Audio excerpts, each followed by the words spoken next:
Allahu Akbar, Allahu Akbar, Allahu Akbar. Assalamualaikum warahmatullahi wabarakatuh. Kaum muslimin rahimahumullah. Kami bersama tim dari Sekolah Tinggi Dakwah dan Pengembangan Masyarakat bersama teman-teman ini silaturahmi ke Romo Yai Maskur Hafid. Selain silaturahmi, kami ingin menggali sejarah atau riwayat Yai yang dilahirkan di tengah hutan, sehingga sekarang hutannya menjadi hutan-hutan manusia, hutan-hutan manusia dikerumuni banyak orang. Insya Allah itu berkah nih. Yai saya mohon sedikit aja menceritakan itu tadi. Ini untuk dokumentasi kami semua, dan insya Allah nanti akan bisa masuk ke channel saya di Abah Muji di YouTube ya. Insya Allah. Semoga ya itu seperti kisahnya ya. Awalnya dari awal tadi. Iya. Assalamualaikum warahmatullahi wabarakatuh. Dan Pak Profesor Muji dan Pak Eko dan semua hubungan, alhamdulillah semua bisa ketemu dalam silaturahmi. Mudah-mudahan diberkahi oleh Allah, berkah umur, berkah semuanya. Wah ini malu. Kalau cerita saya ini ya sebetulnya tidak unik, tapi mungkin tidak banyak seperti saya. Dan sampai sekarang saya itu lahir di satu desa namanya Desa Karangjati. Desa Karangjati. Kabupaten mana ya? Kecamatan Wonorejo, Kabupaten Pasuruan. Hidup di tengah Tegal yang Tegal itu dihuni oleh dua rumah, dan dua rumah ini ada bedanya satu. Mbah saya itu yang satu kaya, yang satu tidak seberapa kaya dan muridnya banyak. Murid kampung, guru ngaji kampungan itu kadang orang sepuh-sepuh dan anak-anak perempuan, anak laki-laki semua ngaji Al-Quran itu, dan ngaji kupingan lah Mas. Iya. Yang lama saya mungkin tidak salah sudah usia 7 atau 8 tahun, terjadilah satu peristiwa besar yang menjadikan satu Indonesia punya sejarah kelam itu yang dirampok. Kerampokan pada saat itu, kemudian di sana banyak santri-santri yang masuk di Blumban, kemudian di lumbung padi, sembrot kemana-mana. Yang pada saat itu saya tahu persis karena saya sudah dewasa, mulai menginjak sekolah SD atau SR gitu. Nah itu mohon maaf, Quran itu banyak semua, pokoknya semua di dalam semuanya gitu. Nah kemudian setelah lanjut pada di sana di mbah yang satu itu, jadi banyak santri. Cuma santri itu santri yang kerja, hampir 50 orang di situ. Di waktu kejadian itulah perampokan yang sangat dahsyat, bahkan bapak saya itu ditembak beberapa kali.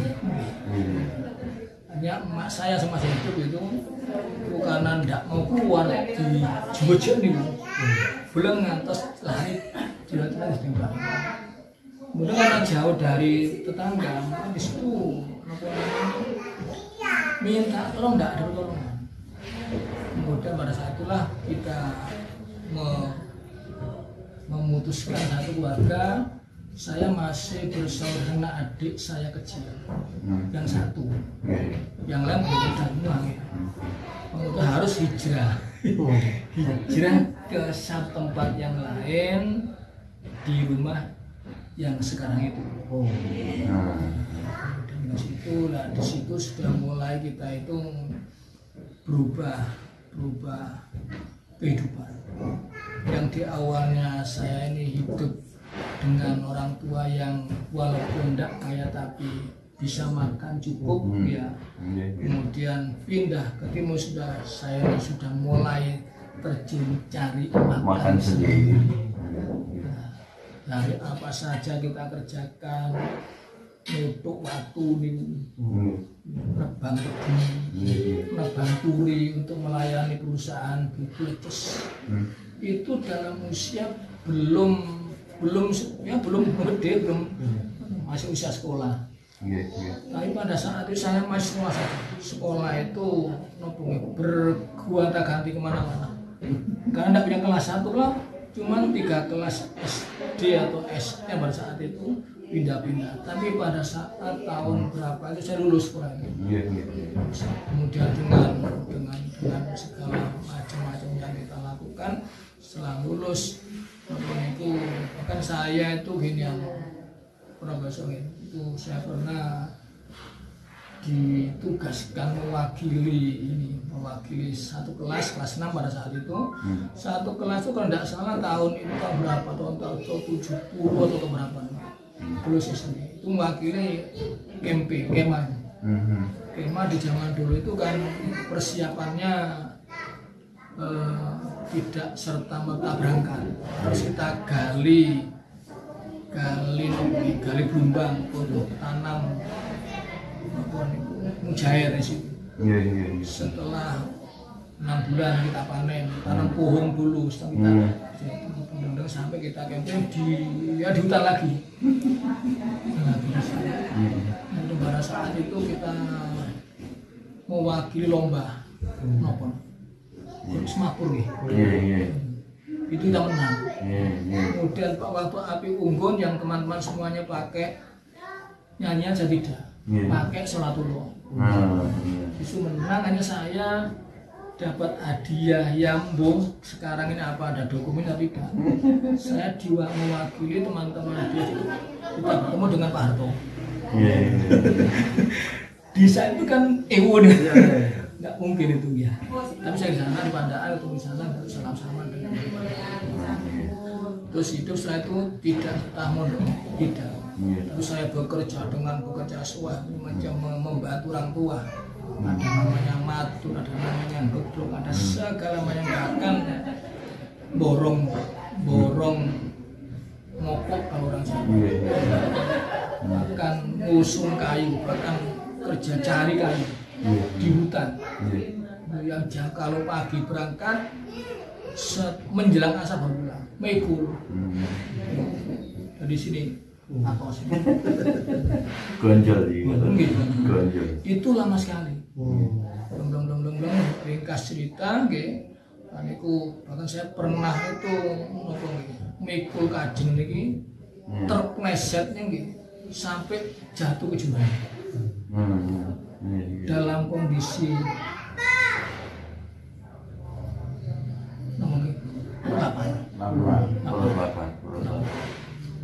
itu setiap hari. Itu lama-lama saya itu diajak orang tua dari rumah itu ke Sarean, ke mana ke Suhropuro. Itu ngonten dari rumah ngonten. Terus kemudian lama-lama diketemukan Yamil. Kemudian di situ saya tidak punya saudara, saya banyak di Sidogiri, di Kerama, kemudian saya di situ di hati ini selalu mohon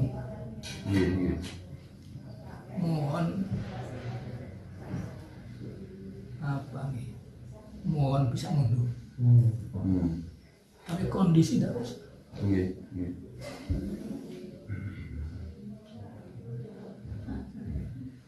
Kemudian apa kata ayah, saya bilang doa sampai saya ingin mondok. Iya. Ini baru saya mau akan mondok itu kalau mondoknya kiamat. Padahal ini mondok di jantung kota udah mungkin. Tidak mungkin. Ada kondisi tidak punya. Hanya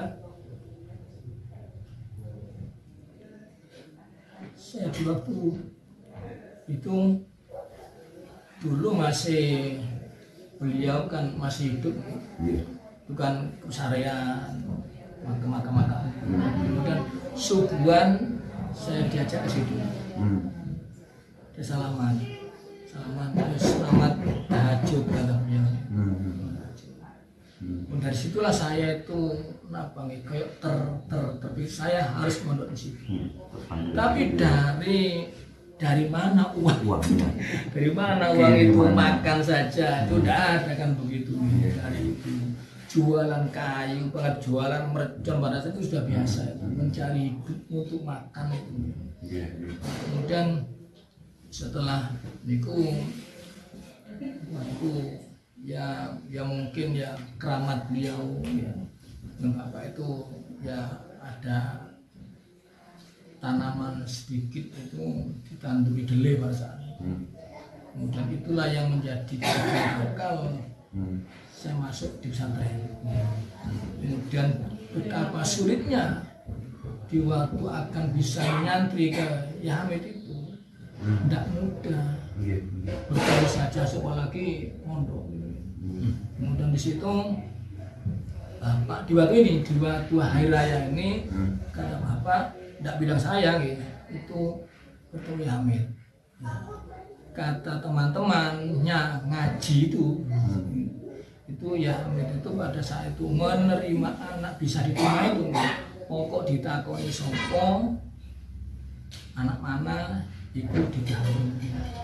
Ada diantarkan temannya di situ, kemudian saya kita beritahukan kepada beliau saya mau mondokkan putra saya. Mana putranya? Boten kula betul. Namanya siapa? Mas Kur. Boten derek ya, Kur panggilan. Kur.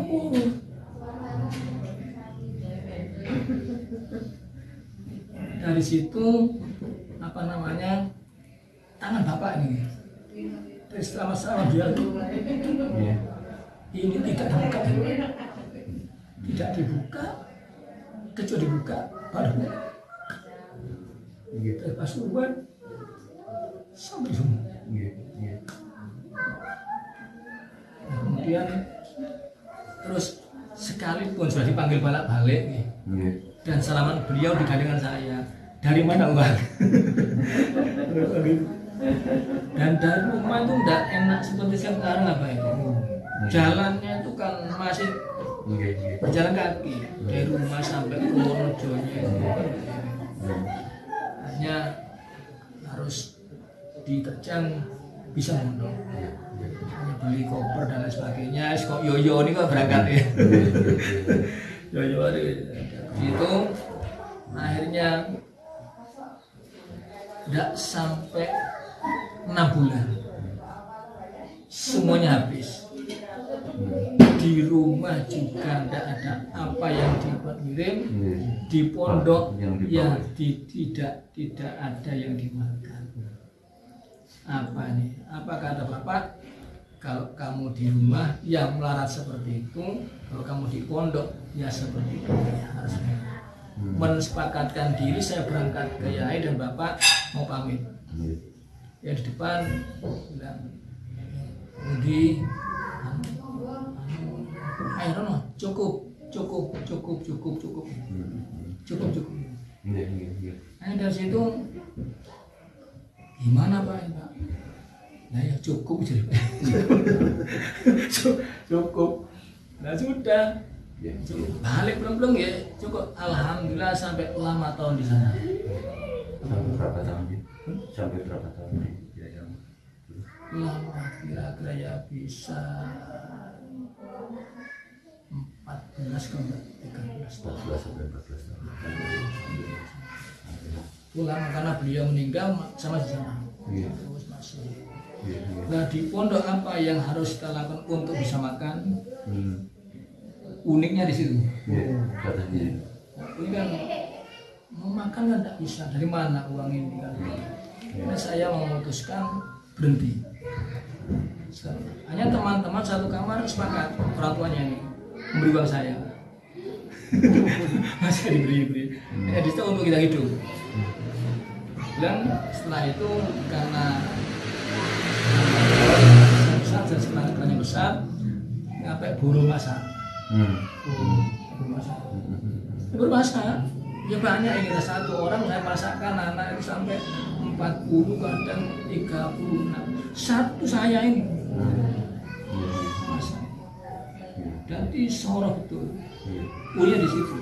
Itu saya masih belajar, masih ngajar, masih semuanya. Bukan saya punya diva itu ngajar itu dari kota Pasuruan itu ke Bonabuntu. Ngontel itu lama. Kemudian terus saya sampai di sana, belum hijrah lagi. Hijrah lagi. Saya dapat ngasih di teman-teman pondok, hijrah kembali. Baik ya, sampai di situ saya kira. Saudara muslimin muslimat rahimakumullah, itulah kisah yang masyhur di masa kecil sampai beliau berhasil menyelesaikan di pondok pesantren Yai Hamid dan terakhir hijrah ke pondok Al-Ijtihad belum. Saya kira yang perlu kita petik hikmahnya adalah bagaimana perjuangan Yai pada masa kecil mempertahankan hidup. Jadi mempertahankan hidup, sekedar mencari makan saja susah, apalagi untuk belajar. Tetapi yang sekarang ini orang-orang sudah begitu gampang mencari makan sebetulnya, tidak seperti dulu. Tapi yang perlu dicontoh adalah semangatnya. Ya, mungkin kita sekarang ini tidak akan melihat kondisi yang seperti itu, tetapi ini adalah pelajaran untuk kita semua. Bagaimana sebetulnya kesungguhan kita untuk mencari ilmu. Saya kira ini sangat penting.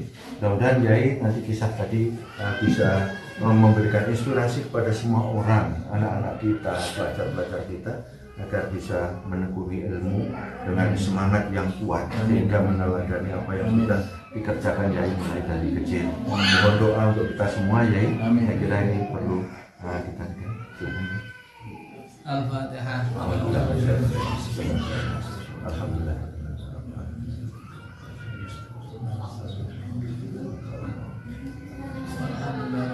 Amin amin amin amin amin amin amin amin. Mudah-mudahan yang kami sampaikan bermanfaat. Wassalamualaikum warahmatullahi wabarakatuh.